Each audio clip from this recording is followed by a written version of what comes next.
That he was on a wage of 7 shillings and 60 today. Which probably wasn't much even in those days, I wouldn't think. A year later he was transferred to Port Pirie, and in 1913, not too many years later, he was appointed assistant manager of the smelters, but well, he also had responsibilities for the worker line job as well as in Whyalla. It wasn't too many years after that. In fact, in 1921 he became the first Australian-born general manager of BHP, and again, a lot of people would know that he replaced Mr. Delpratt. Obviously there's a street in Whyalla named after Delpratt, and there's not a lot said about that man, but he certainly was the guy that took BHP from being a mining company into kicked it off into steel, and it was Essendon Lewis who really developed that vision that Delpratt had. As I said, he became the first Australian-born general manager in 1921, and only 5 years later he became the first BHP managing director at 45 years of age. So the guy obviously had a lot of talent and was a very remarkable man.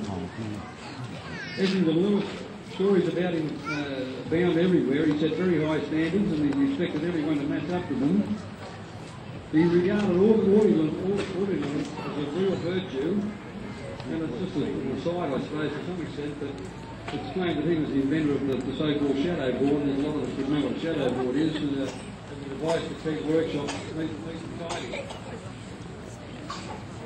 He paid real attention to detail, and he drove hard to have the most efficient and the lowest cost steelworks in the world. It was almost an absolute fetish with him to go that way. The stories about his style, I think lots of people who knew the man still talk about the way that Essendon Lewis conducted business even today. At the outbreak of the Second World War, the federal government sought his services to help the country equip itself from virtually a standing start. And the Prime Minister today, Bob Menzies, appointed him to the position of Director General of Municipal Production. And in effect, what Lewis was asked to do was to draw into national service the whole manufacturing capability right out of the book, and it's said, and I'll read it out. For the duration of the war, Lewis led his team of public servants and industrialists with great energy and judgment. He drove others to work as hard as himself and demanded that they meet his own standards of efficiency. No problems were insuperable. His aim was to get things done, and by one means or another he was usually successful. There's no doubt that Essendon Lewis was a legend in his own lifetime. He was a truly remarkable Australian and contributed an awful lot to BHP and also to the country as a whole. And I guess that was the tricky part, trying to work out just what few words you could say about it, because you could stand up here for too long, I know that, you need to move around a bit and not bore you to death. But it's been a real honour and a pleasure to be here this morning, particularly to talk about a bloke like Essendon Lewis. But I think from my point of view, I feel a bit humbled about that. The man has achieved so much in his life, did so much for BHP, so much for the development of Australia, and so much for Australia during the war effort.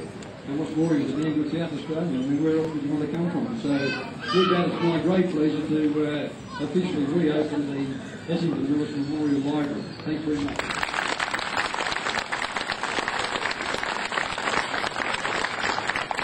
Thank you very much. I'll now ask Graham to take the official parties in for the important bit of actually unveiling the plaque, which is the original one that just touched it up a little bit. Right? Thank you very much. Now, the members of the people who have official invitations, if you would like to go through and into the library, and the rest of you may go along afterwards, because we'll have to stagger you through there, I think, because it really is not very big. Now, while the official party is moving on, can I just say to you that we are going to have photographs taken. Kevin Customs is going to be along between 11 and 1-ish further on, and I don't know which he has decided. Now, he's a photographer with a keen eye for the light, and we have to see what was just exactly right. So I'm not sure which Aussie he has chosen, but we will be calling you up for that afterwards. So just keep listening, because if you want to have your photos taken with your classes, it's going to be, I think, here or on that wall. What do you think of the colours? We've got a graph through just in time to repaint it. We've been painting feverishly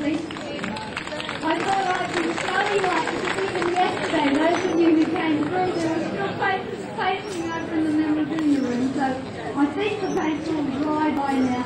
We have gone through this school, pretty good actually. I said, well, I don't want to hear it, but this school has never been so clean and tidy because we all feverishly that you would be able to say, oh, it does look nice. So I hope you do like it. Right, thanks everyone.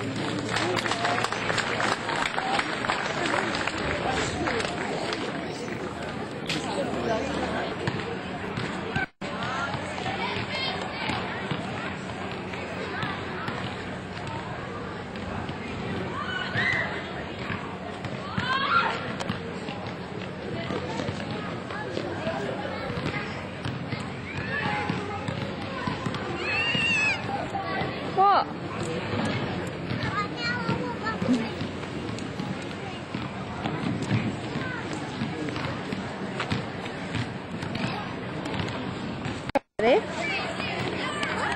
There's Sonia from Julie's shop.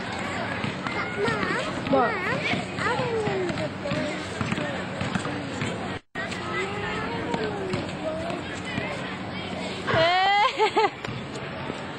Grown up, 10 years old now, aren't you? Yes. Well, what did you say? Oh, we're going. Well, Bye-bye. Yes. Oh, this is it? Oh, right.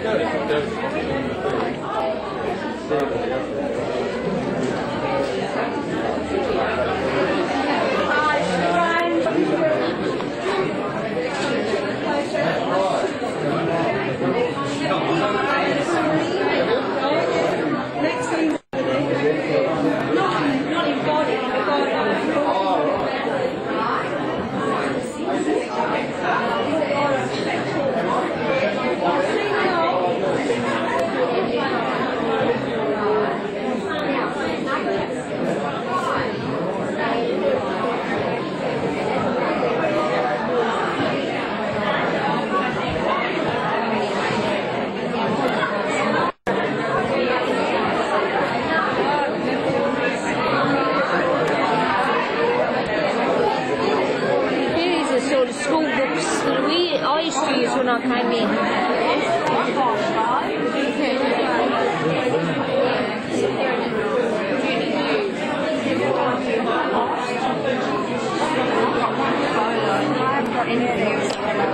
Don't pull on that, Theon. Get it out of your mouth.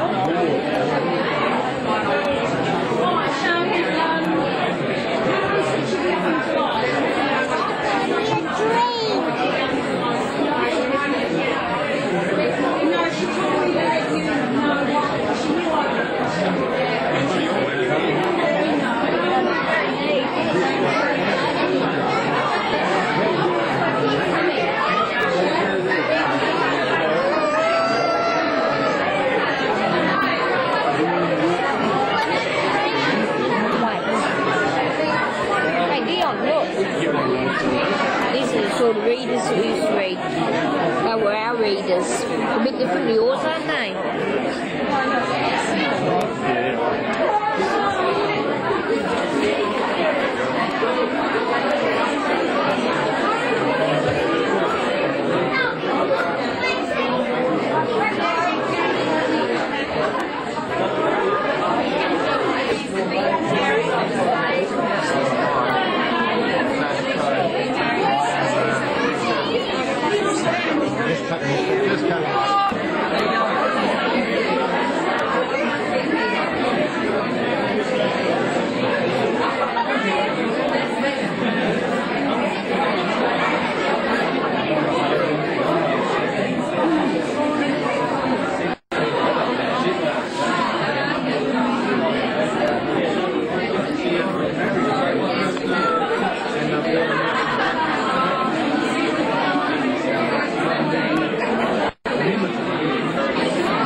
Oh, there you are. I'm just trying to get off me, Eva. I'm just trying to 3 minutes.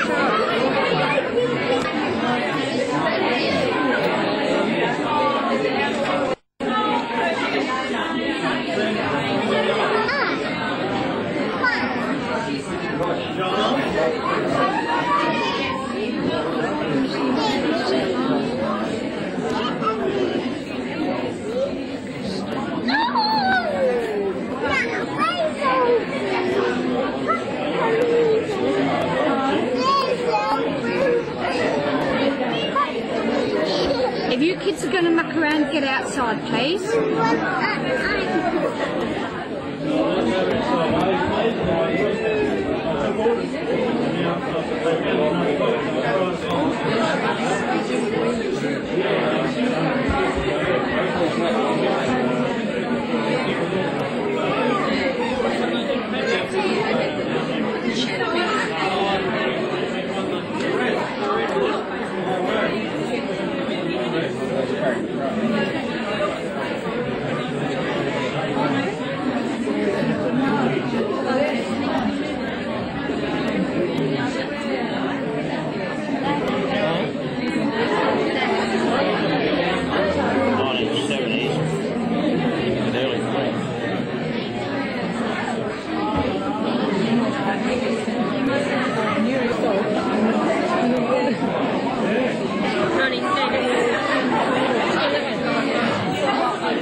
Everybody's done.